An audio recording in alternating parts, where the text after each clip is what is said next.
that as long as you say you consent, that's fine. And unless we change that, unless we actually have an age of consent again, even if we did implement that recommendation, it would be meaningless. Because as long as you say, this child says, I want to have sex, I want to be in this relationship, fine, then it's not abuse. That's the culture we've got to change. But we do that. That's the point. I agree. We have to change that culture. But there were other recommendations. Peter, do you? Because I'm glad that we've raised that issue, and I hope you don't mind me asking this. But I'm just going to read you an article in the Telegraph here, which I'm sure you're aware of. Peter Tatchell has argued that, quotes, children have sexual desires at an early age, and has praised, quotes, courage of those selling what he later described as a, quote, pro-paedophilia book. I did not say that at all. I did not say that at all. I did not say that at all. So you deny saying that, do you? And what is your view on the age of consent? And do you think children can have sexual desires at an early age? The age of consent should be 16 as it is. Young people should be educated and empowered to know the difference between consent and abuse.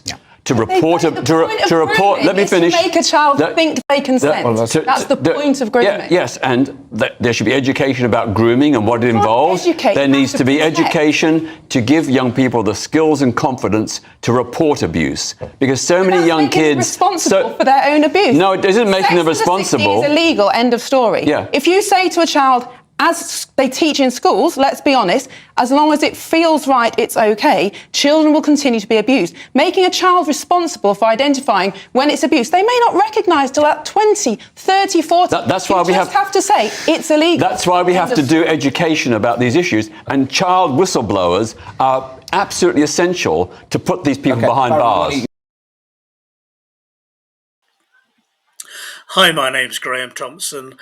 So, it took 3 long years before Patrick Christys, or anyone to my knowledge at GB News, has ever challenged Peter Tatchell, their regular guest, on his history of paedophile advocacy.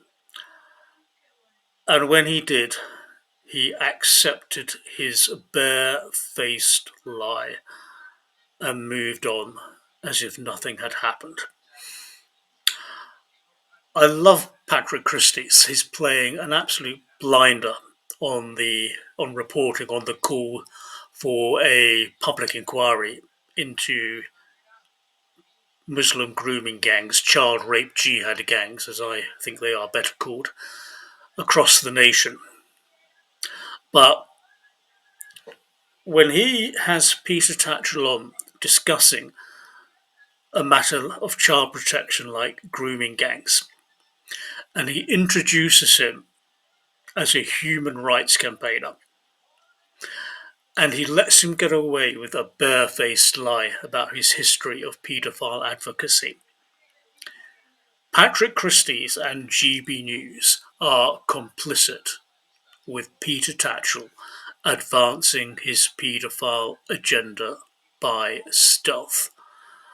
And if he's allowed to keep getting away with it time after time,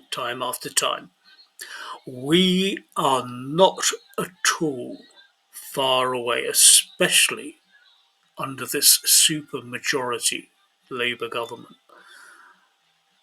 We are not at all far away from abolition of the age of consent with spurious legislation. Let's go back a bit in the video. Let me just play something back to you that Miriam Cates said. Again, I love Miriam Cates, but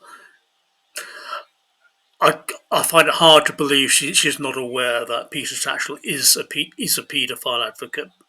Let me just play back to you something that she said to him. Abuse. No, it isn't making them responsible. It's illegal. End of story. Sexual abuse of children is illegal. Now, that was the moment to say to Mr. Tatchell, and you want to make sexual abuse legal. And to say, Patrick, he is not a human rights campaigner. That's his facade. He is a paedophile advocate trying to abolish the age of consent by stealth. in the last Parliament, no one had a better record of speaking up for child protection than Miriam Gates. So the last thing I'm ever going to do is go hard on her for failing to do what I've just said. But that is what was needed. Will it ever happen?